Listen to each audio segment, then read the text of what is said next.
है सीबीएन की प्रस्तुति और आप देख रहे हैं एक नई जिंदगी।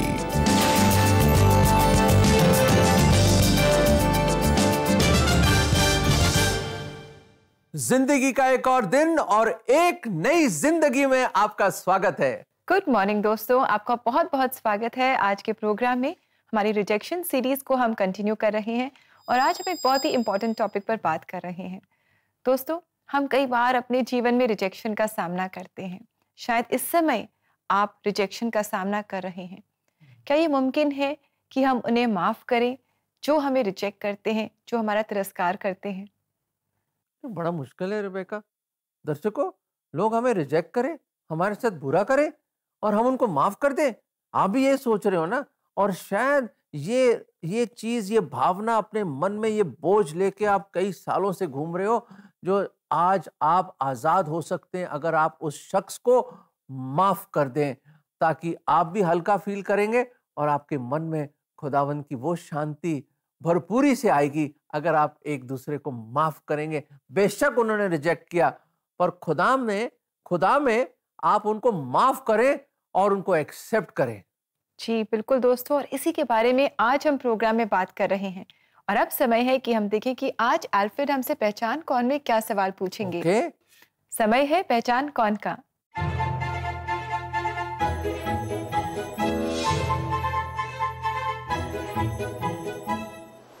प्रभु यीशु मसीह ने हमें कितनी बार माफ करने के लिए बोला है? आपके ऑप्शंस हैं। ऑप्शन ए 3 गुना 70, ऑप्शन बी 70 गुना 7, ऑप्शन सी 5 गुना 70 और ऑप्शन डी 7 गुना 70।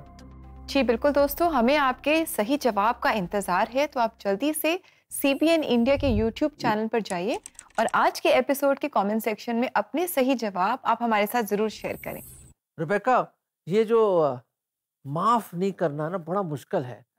और मैं चाहता हूं कि हमारे जो दर्शक लोग हैं इस बात को समझें कि कितना इंपॉर्टेंट है कि माफ करें। कोई ऐसी इंस्पायरिंग स्टोरी बताइए जिससे हमें कोई सीख मिले, ताकि हम भी लोगों को माफ कर सके और इस बंधन से आजाद हो सकें। आज हम, आपने सही कहा, है मुश्किल पर हम कर सकते हैं। अच्छा। जब हम परमेश्वर की ओर हम देखते हैं, परमेश्वर का हम एग्जाम्पल फॉलो करते हैं, और साथ ही हमारे कई भाई बहन हैं जो भी मुश्किलों से अपने जीवन में गुजरे पर उन्होंने माफ किया। ऐसी ही कहानी हम अपने दर्शकों के लिए लेकर आए हैं। तो आइए दोस्तों, आज हम आपकी मुलाकात कराएं एक बुक लवर से जिनका नाम है सीमा। उनके जीवन में रिजेक्शन की वजह से अनफॉरगिवनेस थी। एक आंटी के कुछ शब्दों से सीमा बहुत ही हर्ट हो गई थी और उन्हें माफ नहीं कर पा रही थी। पर जब वो बाइबल के में पढ़ने लगी तो कई शब्दों ने, परमेश्वर के कई वचनों ने उन्हें छुआ और उन्हें इंकरेज किया कि वो माफ करें। आइए देखते हैं उनके जीवन की सच्ची कहानी उन्हीं की जुबानी। पुस्तकें पढ़ना एक अच्छी आदत है जो आपको जानकार और चेतना से भर देती हैं। सीमा के लिए उनके स्कूल के दिनों में भी ऐसा ही था। जब मैंने फॉरगिवनेस के बारे में पढ़ा कि प्रभु यीशु मसीह ने अपने शत्रुओं को भी क्षमा किया, तो ये मेरे लिए एक बचपन में एक सीखने लायक बात थी कि ये हम कैसे क्षमा कर सकते हैं अपने शत्रुओं को और हम किस तरह अपने शत्रुओं को प्यार कर सकते हैं। तो ये चीज़ एक सीख मुझे मिली वो पढ़ने से, और इसे भावनात्मक कहें या फिर एक परमेश्वर की ओर से एक योजना थी कि मैं उस क्रूसिफिकेशन को पढ़ पाई। सीमा अपनी आंटी के साथ मुंबई पारिवारिक समारोह में शामिल होने गईं, लेकिन उनकी आंटी ने उनसे कुछ ऐसा कहा जिससे सीमा को बहुत दुख पहुंचा। आप जानते हैं कि जैसे रिलेटिव्स के बीच में कुछ बातें होती है एक दूसरे को लेकर, तो उन्होंने मेरी मम्मी के बारे में कुछ बातें कही, क्योंकि वो एक अन्य दूसरी कास्ट से बिलोंग करती थी। तो उन्होंने कुछ बातें कही और मुझे वो बहुत हर्ट हुआ। मैं अकेली थी में थे और न किसी से मैं शेयर कर सकती थी। प्रभु यीशु मसीह को मैंने पुकारा कि परमेश्वर, मुझे जो मुझे फील हो रहा है, जो दर्द हो रहा है, इस दर्द से आप मुझे बचाइए। इस तरह से मैंने जैसे टूटे फूटे शब्दों में जैसे मुझे प्रार्थना आती थी मैंने की। ये पहली बार था जब मैंने प्रभु यीशु मसीह को पुकारा था और मैंने बड़ी शांति का अनुभव किया। सीमा को शांति का अनुभव मिला, उससे वो चर्च जाने को प्रोत्साहित हुई। जब मैंने चर्च जाने के बाद में बाइबल पढ़ना शुरू किया तो ये मेरा एक रूटीन बन चुका था। और बाइबल के जो वचन थे उसने मुझे बहुत वो वचन जीवित हैं, इसलिए उन वचनों ने हमसे काफ़ी बातें की। और एक तो प्रार्थनाओं के बारे में वचनों को पढ़ा कि तू मुझसे प्रार्थना कर और तू मुझे मैं तेरी सुनकर बहुत बड़ी बड़ी और अद्भुत बातें मैं बताऊंगा जिसे तू अभी नहीं जानता। और जो कल्पनाएं मैं तेरे विषय में करता हूँ वो हानि की नहीं वरन कुशल की हैं। ये इतने अद्भुत वचन कि मत डर, मैं तेरे संग संग हूँ, मैं तेरा परमेश्वर हूँ, मैं तेरा दाहिना हाथ पकड़ कर कहूँगा और मैं तेरे साथ चलूँगा और अपने धर्म में दाहिने हाथ से तुझे थाम के रखूँगा। तो तू पूछ नहीं लेकिन तू सीरी बनेगा और व्यवस्था की पुस्तक तेरे चित्त से कभी उतरने न पाए और इस पर तू दिन रात ध्यान दिए रहना। सीमा न सिर्फ बाइबल पढ़ती बल्कि उन्होंने अनुसरण करना भी शुरू कर दिया। जब प्रभु यीशु मसीह में जब हमने पढ़ा और हम जिस तरह से प्रभु यीशु मसीह ने अपने शत्रुओं को क्षमा किया था क्रूस पर से कि हे पिता ये नहीं जानते कि ये क्या कर रहे हैं, तो ये जो प्रभु यीशु मसीह की शिक्षा ने भी मेरे जीवन में काम किया। और आंटी ने जो मुझे हर्ट किया था वहाँ पर मुंबई में, उन बातों को मैं भूल गई और उस फैमिली से हमारे अच्छे रिलेशन है। अस्वीकृति पर विजय पाकर सीमा ने यीशु के पीछे चलने का फैसला किया। परमेश्वर की आज्ञा को मानना मैंने सीखा, परमेश्वर के वचनों को पढ़कर, बाइबल पढ़कर, चर्च में जाकर, कि हमें परमेश्वर की आज्ञाकारिता में और उसके अधीनता में चलना है। और यदि हम उसके परमेश्वर के धर्म और राज्य की खोज करेंगे तो संसार की सारी वस्तुएं हमारे पीछे हो लेंगी। जब सीमा ने यीशु की ओर देखा और अपना भविष्य उसको सौंप दिया, तब उसने देखा कि परमेश्वर ने सब कुछ अच्छा कर दिया है। हमारा परमेश्वर विश्वास योग्य है, धर्मी है, प्रार्थनाओं का उत्तर देने वाला है, जीवित है। तो उसने मुझे कभी लज्जित नहीं किया और मेरे जीवन में परमेश्वर ने एक जीवन साथी को भेजा जो कि प्रभु का डर और भय मानने वाला है, परमेश्वर के पीछे चलने वाला है और उनकी भी एक अच्छी गवाही है। और अभी हम दोनों बच्चों के साथ एक अच्छा जीवन बिता रही हूँ और परमेश्वर की सेवा भी कर रही हूँ। आज सीमा मैथ्यूज अपने परिवार के साथ यीशु की शुक्रगुजार है जो भी उन्होंने उनके जीवन में किया है। प्रभु यीशु मसीह का बहुत धन्यवाद देना चाहूँगी कि वो मेरे जीवन में आया और उसने मुझसे मुलाकात की किसी फ्रेंड के द्वारा या उस बहन के द्वारा। तो उसने इससे पहले कि मैं उससे प्रेम करती या उसे जानती, उसने मुझसे प्रेम किया। तो मैं प्रभु यीशु मसीह का धन्यवाद देना चाहूँगी। और उसने मुझे चंगाई दी है, शरीर प्राण आत्मा की चंगाई, और उद्धार का आनंद उसने हमें दिया है, हमारे पूरे परिवार को उद्धार का आनंद दिया है। इसलिए मैं प्रभु यीशु मसीह का धन्यवाद करना चाहूँगी। Seema, I want to tell you कि आपकी कहानी देखकर मुझे बहुत आशीष मिली है। वाकई your story is so true. और हम सब ऐसी परिस्थितियों से अपने जीवन में गुजरते हैं, लेकिन कैसे परमेश्वर के वचनों ने आपसे बातचीत की।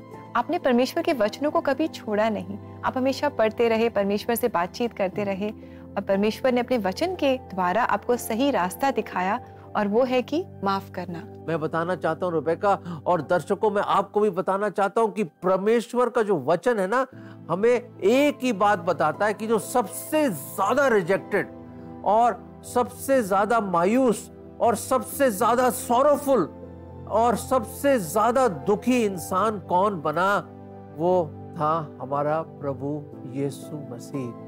परमेश्वर का कलाम बताता है कि खुदा मुजस्सम हुआ, देहधारी हुआ, हमारे बीच में डेरा किया। वो आया हमें पापों से बचाने के लिए। और परमेश्वर का कलाम बताता है कि in the fullness of time, सही वक्त पे परमेश्वर देहधारी होके आया और उसने हमारे पापों से हमें नजात देने के लिए, साल्वेशन देने के लिए, बचाने के लिए उसने हमारे गुनाह अपने ऊपर ले लिए। और बाइबल ये भी बताती है कि वो अपनों के पास आया और उसके अपनों ने उसको ठुकरा दिया। He came to his own and his own rejected him. His own, उसके अपने लोगों ने उसको धिक्कार दिया और हटा दिया। दोस्तों, जब अपने लोग हमें हटा देते, कितना दुख होता है, कितना दुख होता है जब अपने हमें रिजेक्ट कर देते। शायद आज जब मेरी आवाज आप सुन रहे, आपके मन में ये बात आ रही होगी कि मुझे भी मेरे लोगों ने निग्लेक्ट कर दिया और मुझे रिजेक्ट कर दिया। पर प्रभु यीशु मसीह ने क्या जवाब दिया? क्या जवाब दिया? कोड़े मारे गए उनके, दाढ़ी के बाल नोच दिए, सर पे कांटों का ताज धस दिया, हाथों और पैरों में किल्ले ठोक दिए। और फिर भी सलीब से उन्होंने क्या बोला? What was his cry from the cross? उन्होंने बोला, हे पिता, इनको क्षमा कर, क्योंकि वो नहीं जानते कि वो क्या कर रहे। ये वचन हम आपको देना चाहते हैं। यशाया 53:3, वो तुच्छ जाना जाता और मनुष्यों का त्यागा हुआ था, वह दुखी पुरुष था, रोग से उसकी जान पहचान थी और लोग उससे मुंह फेर लेते थे। वह तुच्छ जाना गया और हमने उसका मूल्य ना जाना। यशाया नबी ने लगभग 700 साल पहले यह भविष्यवाणी करी थी। हमारे प्रभु यीशु मसीह ने कितना कुछ सहा हमारे लिए। उसको बिल्कुल तुच्छ जाना गया, उसको लोगों ने रिजेक्ट कर दिया, फिर भी उसने हमसे प्रेम किया और लोगों को क्षमा किया। प्रभु यीशु मसीह को अपना रोल मॉडल बनाइए दोस्तों, उसको अपना आदर्श बनाइए और लोगों को क्षमा करें, ताकि वो फीलिंग ऑफ गिल्ट और ये रिजेंटमेंट और रिजेक्शन और जो आपके मन में ये जो फीलिंग्स दूर हो जाएं और मसीह का प्रेम और उसकी शांति आपके जीवन में भर जाए। जी बिल्कुल दोस्तों, हमारी यही प्रार्थना है आप सबके लिए। और अगर आज आप रिजेक्शन की वजह से संघर्ष कर रहे हैं और एक ऐसे काउंसलर की तलाश में हैं जो आपकी बातों को प्यार से सुने और आपको सच्चाई से रूबरू कराएं, ताकि आपकी जो परेशानियां हैं उनमें आपको मदद मिले, तो आप इसी समय हमारी वेबसाइट पर जा सकते हैं। cbnindia.org/cbn ऑफरिंग्स पेज पर जाकर आप अपने लिए, अपने लव्ड वंस के लिए फ्री काउंसलिंग स्लॉट बुक कर सकते हैं। और अगर आप चाहें तो चैट के द्वारा भी आप काउंसलिंग पा सकते हैं। और इसी के साथ दोस्तों, टाइम फॉर अ ब्रेक, और ब्रेक के बाद हम सेल्फ केयर सीरीज को देखेंगे और करेंगे आपके लिए प्रार्थना। So stay with us, we'll come back सून।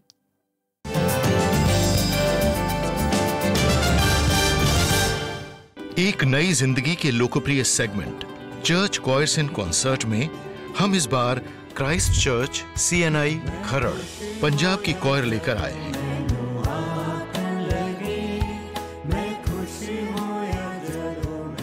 ये पंजाबी और हिंदी हाइम्स पहली बार सिर्फ चर्च कॉयर इन कॉन्सर्ट सेगमेंट पर।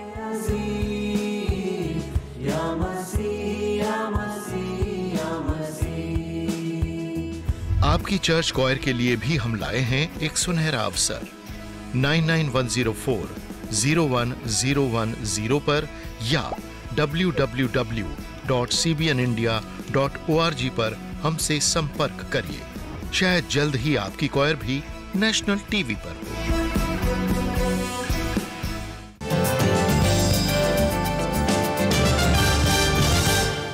वेलकम बैक दर्शकों।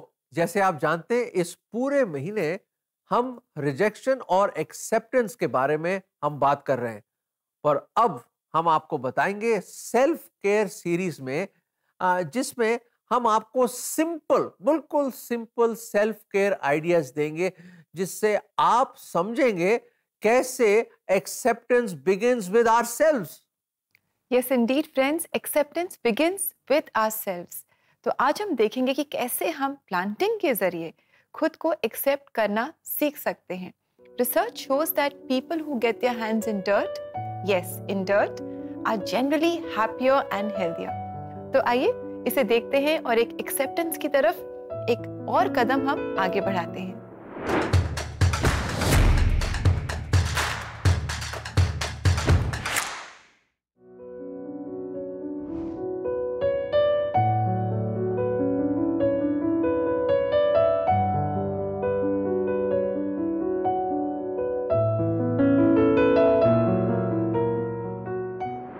Wow, that's wonderful and so much of learning for all of us कि ऐसे छोटे छोटे कदम से भी हम एक्सेप्टेड फील कर सकते हैं। एंड बहुत अच्छा है कि जब हम पौधों की देखभाल करते हैं, उन्हें प्यार देते हैं, उन्हें नर्चर करते हैं, and when we see them grow, it feels so good. दोस्तों, अब समय आ गया कि हम प्रार्थना करें, क्योंकि प्रार्थना is the breath of a Christian. हमारी सांस की तरह है प्रार्थना, इसलिए प्रार्थना के बिना हम एक कदम भी नहीं उठा सकते।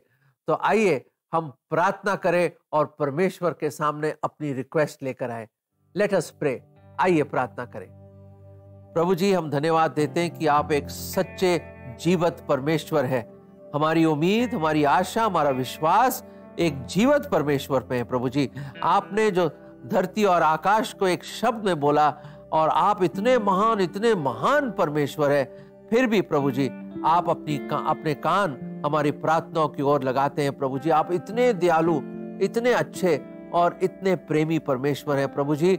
हम खास तौर से आज दुआ करते हैं प्रभु, और प्रभु जी इल्तिजा करते हैं, हम इंटरसीड करते हैं प्रभु जी हर एक दर्शक के लिए, खास तौर से उनके लिए प्रभु जी जिनके मन में अभी भी कड़वाहट है, बिटरनेस है और एक दूसरे को माफ नहीं कर पा रहे। प्रभु जी हम दुआ करते हैं कि आज आप उनको सामर्थ दीजिए, अपनी आत्मा की भरपूरी में होकर प्रभु आप उनको वो कदम उठाने का मौका दीजिए, बोल्डनेस दीजिए, दिलेरी दीजिए कि वो जाकर प्रभु जी माफ कर सके या माफी मांग सके प्रभु जी, ताकि उस बोझ से वो आज हल्का हो जाए, आज वो आजाद हो जाए और वो जाने कि माफ करने में आपकी मर्जी है प्रभु जी। आपने बोला एक दूसरे को माफ करें, तो प्रभु जी हम माफ करें, जितने भी लोगों ने हमसे बुरा क्यों ना करो हो प्रभु जी, हम एक दूसरे को माफ करें प्रभु, प्रेम करें प्रभु जी, यही हमारी दुआ है। और दया करें कि हम इसको कर सके प्रभु, इसको अपने लाइफ में हम ढाल सके, इसको हम अप्लाई कर सके प्रभु जी आप ही की बातों को। और ये प्रार्थना हम प्रभु यीशु मसीह अपने उद्धारकर्ता के नाम में मांगते हैं, आमीन आमीन। दोस्तों हमने प्रार्थना करी है, खुदा आपकी मदद करे कि आप एक दूसरे को क्षमा कर सकें, माफ कर सकें और प्रेम करें एक दूसरे से। जी दोस्तों, और परमेश्वर का वचन भी हमें ऐसा ही करने के लिए कहता है। और ये देखिए कि आज ये वचन हमें क्या कह रहा है।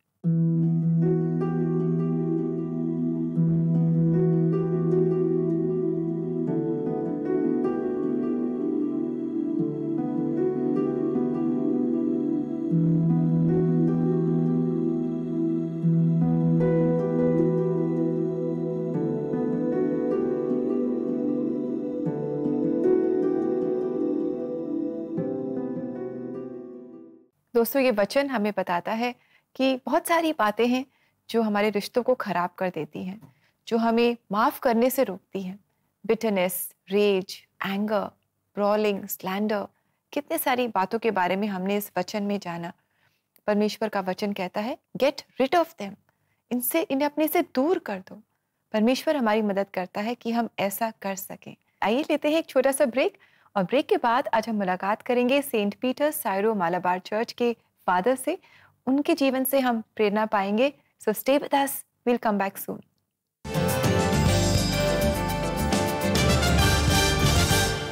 एक समय था जब महिलाएं साइन की जगह थंब इम्प्रेशन यूज करती थी, पर आज ये किसी बीते जमाने की बात लगती है।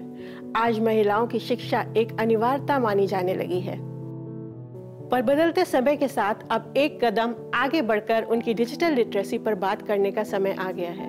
According to a report by the Internet and Mobile Association of India, only 30% of internet users in rural India are women. ये बहुत बड़ा फासला है महिलाओं और डिजिटल लिटरेसी के बीच। चलिए मिलकर gender gap in digital literacy को बदल दें।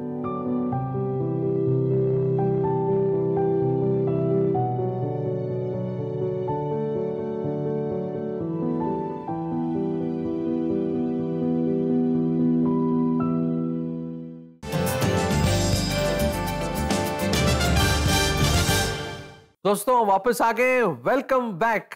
और पूरे महीने हम रिजेक्शन और एक्सेप्टेंस पर बात कर रहे हैं और इससे बहुत कुछ बातें हम सीख भी रहे हैं, उम्मीद कर रहे हैं आप भी सीख रहे हैं। जी, और दोस्तों इस पूरे हफ्ते हम सेंट पीटर्स सिरो मलाबार चर्च के गानों को सुन रहे हैं। इनकी कॉयर से हम सब आशीष पा रहे हैं। अब समय है कि हम इनके चर्च के पासवान के साथ मुलाकात करें। तो आइए रेवरेंड फादर डेविस कलियत से हम मुलाकात करते हैं और इनके जीवन से हम सब इंकरेजमेंट पाते हैं। 6 बच्चों वाले परिवार में मैं 5वें नंबर वाला बच्चा हूँ। मुझे बचपन से ही पादरी बनने की बड़ी इच्छा थी। मेरा इरादा दूसरों की सेवा करना था। 2012 में जब फरीदाबाद के सीरो मलाबार डायोसिस का गठन हुआ तो मैं उसमें एक सदस्य के रूप में शामिल हुआ। 2015 में मुझे एक पादरी के रूप में नियुक्त किया गया था। मैं वर्तमान में सेंट पीटर्स चर्च आरकेपुरम में पादरी के रूप में सेवा करता हूँ। हमारा एक बहुत सक्रिय युवा संगठन है। इसके अलावा माता पिता के संगठन, वेदी सेवक और इस पैरिश में सक्रिय जिरह है। हमारे पास सभी उम्र के प्रतिभागियों वाली एक बहुत अच्छी आराधना मंडली का समूह है।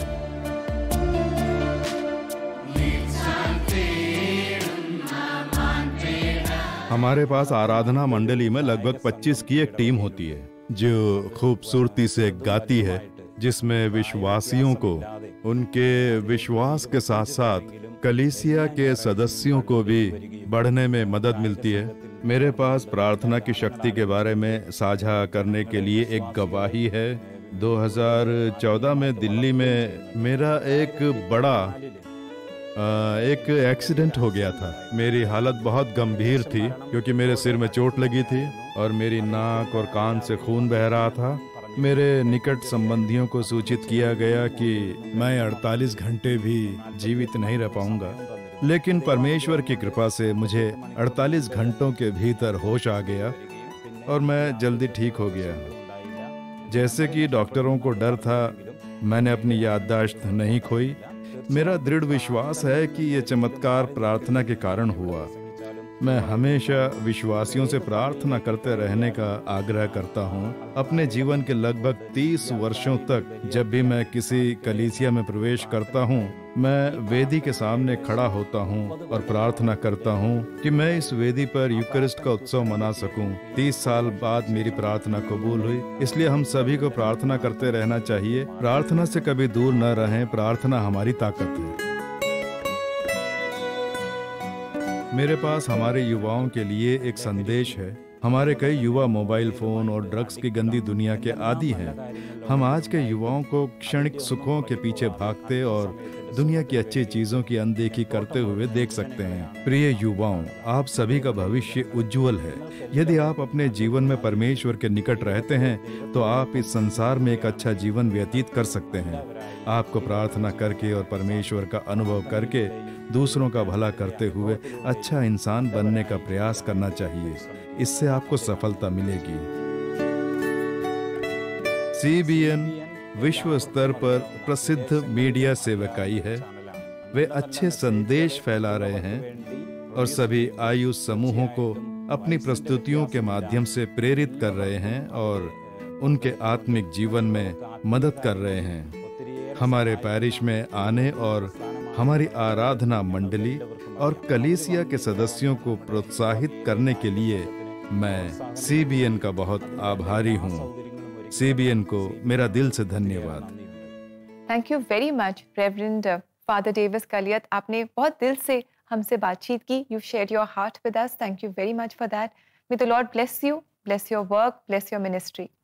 इनकी सादगी और उनके मसीह प्रेम से हम बहुत मुतासिर हुए। खुदा आपको बहुत बरकत दे फादर जी, और इसी तरह आप प्रभु की सेवा करते रहिए और लोगों की जिंदगियों को बदलते रहिए। जी बिल्कुल दोस्तों, हमारे पास जो भी होता है वही हम दे पाते हैं एक दूसरे को। जो हम पाते हैं वही तो हम दे सकते हैं। तो अगर आपने भी परमेश्वर से माफ़ी पाई है तो आप माफ़ ज़रूर कर पाएंगे।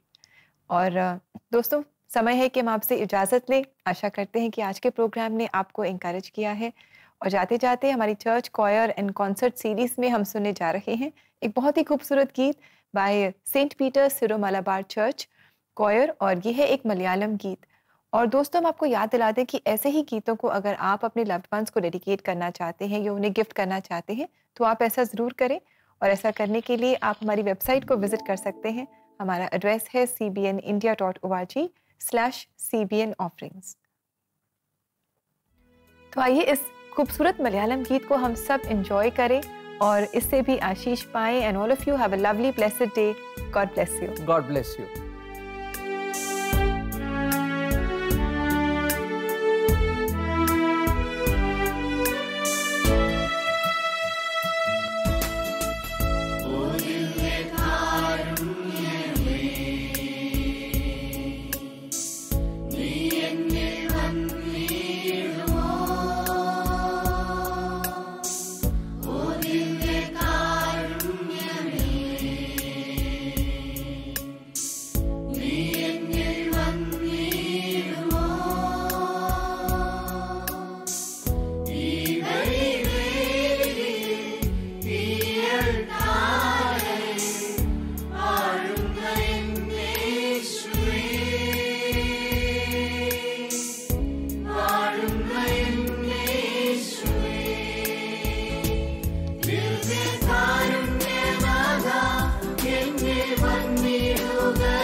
कृष्ण